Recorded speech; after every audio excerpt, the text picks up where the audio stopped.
ఏమనిపిస్తోంది మురళీ మనోహర్ గారు ఎన్కౌంటర్ ఇక్కడ కావడం చూస్తుంటే? ఆంధ్రప్రదేశ్ లో ఎన్కౌంటర్ కావడం హిట్ మార్క్ సంబంధించి ఉదయమే. అవును, ఇక్కడ బహుశా చంద్రబాబు నాయుడును చంపే ప్రయత్నం ఏదైతే ఫేమస్ ఇది జరిగింది కదా, అక్కడ దాంట్లో హిడ్మా ఉన్నాడు అని చెప్తారు. అంటే దాని ప్లానింగ్ లో ఉన్నారు. మరి అప్పుడు ఆయన 20 సంవత్సరాలు జంపన గారు చెప్పాలి కనుక అక్కడ స్టార్ట్ చేశారు, అక్కడికే వచ్చి అంతమయ్యారేమో అని అనిపిస్తుంది నాకు. అంటే ఆంధ్రప్రదేశ్ కు తిరిగి ఇక్కడికి వచ్చేసారు. అయితే దీంట్లో బహుశా సేఫ్ జోన్ అది ఎందుకు అవుతుందో నాకు కూడా అర్థం కాని విషయం. ఎందుకంటే సేఫెస్ట్ జోన్ ఈ రోజు మావోయిస్టులకు Telangana is the safest zone. వాళ్ళ ప్రభుత్వం ఉంది ఇక్కడ కనుక ఇప్పుడు ఒక నరేటివ్ నడుస్తుంది. భరత్ గారు, నేను మీడియా కనుక మీ దృష్టికి తెస్తున్నా ప్రజలందరూ ఆలోచించడానికి. లొంగిపోతున్నటువంటి మావోయిస్టులు పెద్ద పెద్ద వాళ్ళు, సెంట్రల్ కమిటీ మెంబర్లు, వీళ్ళంతా లొంగిపోతున్నదే ఒకవైపు జరుగుతుంది. రెండో వైపు ద్రోహులు, ఎవడు వాడు లొంగిపోవడానికి అనే వాదన ఒకటి జరుగుతుంది. లొంగిపోయే వాళ్ళు, ప్రభుత్వానికి లొంగిపోయే వాళ్ళు కొన్ని కండిషన్స్ పెడుతున్నారు. ఏమని అంటే, తుపాకులు ఇవ్వకుండా కావాలంటే లొంగిపోండి, మీరు మీ పర్సనల్ వ్యక్తిగత స్థాయిలో తుపాకులు ఇచ్చి ప్రభుత్వానికి లొంగుతున్నారు అంటేనే మీరు ప్రభుత్వానికి సరెండర్ అయినట్టు. కనుక ద్రోహులు, దుర్మార్గులు, గద్దారీలు, ఇది ఒక చర్చ నడుస్తుంది. మొత్తం దేశమంతా కూడా నడుస్తుంది. మన తెలంగాణ దీంట్లో లీడ్ లో ఉంటుంది ఎప్పుడు కూడా. కనుక ఆ సౌకర్యం ఎక్కడుంది? తుపాకులు ఇవ్వకుండా హాయిగా వచ్చి లొంగిపోవడానికి అన్ని ఏర్పాట్లు, రెడ్ కార్పెట్ వెల్కమ్ చేసేటువంటి ప్రభుత్వం తెలంగాణలో ఉంది. కనుక ఆయన లొంగిపోవాలనుకుంటే హాయిగా ఇక్కడికి వచ్చి లొంగిపోవచ్చు. దీని అర్థం ఏంటి అంటే, లొంగిపోవడానికి రాలేదు, లొంగిపోయేవాడు ఉంటే హాయిగా ఇక్కడికే రావచ్చు. లేదు, తుపాకీ నుంచి లొంగిపోవాలంటే మహారాష్ట్రకి వెళ్ళొచ్చు, ఛత్తీస్గఢ్కి వెళ్ళొచ్చు. అక్కడ కేంద్ర ప్రభుత్వం వాళ్ళే అన్ని ఏర్పాట్లు వాళ్ళు చేసింది.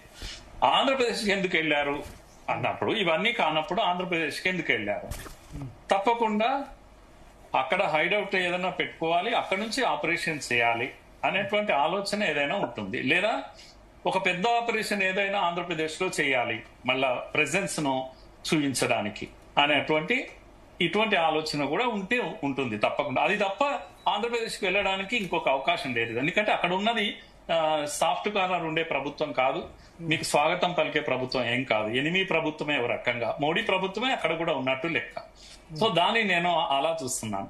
ఇక్కడ తెలంగాణలో ఇప్పుడు సోకాల్డ్ పౌర హక్కులు వీళ్ళందరూ కూడా ఇప్పుడు బయటకు వచ్చి స్టార్ట్ అయిపోయింది. కొన్ని ఛానల్స్ ఉన్నాయి.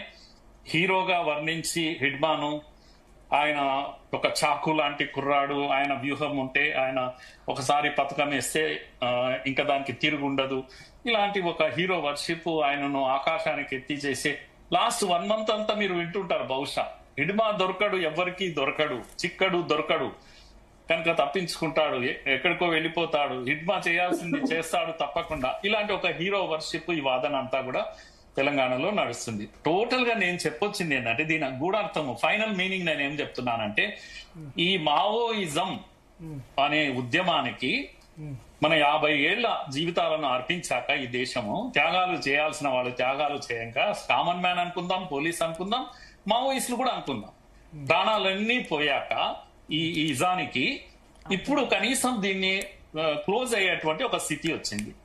పెద్ద పెద్ద వాళ్ళు కూడా లొంగిపోయి ఈ మారిన పరిస్థితుల్లో ప్రజల్లో ఉండి ప్రజా ఉద్యమాల ద్వారా ప్రజల్లో ఉండాలనే ఆలోచన వచ్చిన వాళ్ళు కూడా ఉన్నారు. ఇది ఒక పెద్ద ట్రాన్స్ఫర్మేషన్. ఈ దేశమే ఒక గొప్ప ఈవెంట్ చూస్తుంది, కళ్ళ ముందర జరుగుతున్నటువంటి ఈవెంట్ చూస్తుంది. కనుక మనం కూడా ప్రాణాలు పోవాలని ఎవరు కోరుకోం. నక్సలైట్లైనా ప్రాణాలు ఏం కోల్పోవద్దు, తప్పుదారి పట్టారని అనుకుందాం, లేకపోతే వాళ్ళని తప్పుదారి పట్టించారని అనుకుందాం. కనుక ఇప్పుడు మావోయిస్టులు స్వయంగా ఇప్పుడు ఇది సరైన సమయం కాదని పెద్దవాళ్ళంతా నిర్ణయం చేసుకొని లొంగిపోయి మావోయిజాన్ని తుపాకుల ద్వారా క్లోజ్ చేసి ప్రజా ఉద్యమాలు నడపాలనుకున్నటువంటి ఒక థాట్ తో కొంతమంది లీడర్షిప్ లో బయటకు వస్తున్నటువంటి పరిస్థితుల్లో అది కొనసాగాలి, లేకపోతే వాళ్ళంతా దుర్మార్గుడు, తుపాకులు ఇచ్చి లొంగిపోయిన వాడు రాక్షసుడు, వాడు ద్రోహి ఉద్యమానికి అని ముద్ర వేసి మళ్ళీ తిరిగి వాపసు పంపించేటువంటి పెద్ద ఏర్పాట్లు ఇక్కడ కొన్ని ఛానల్స్ చేస్తున్నాయి, కొంతమంది మనుషులు మాట్లాడుతా ఉన్నారు. వీళ్ళు అసలైనటువంటి ద్రోహులు. కనుక మావోలు తుపాకీ పట్టుకున్న వాళ్ళు దేశానికి ప్రమాదం కాదు.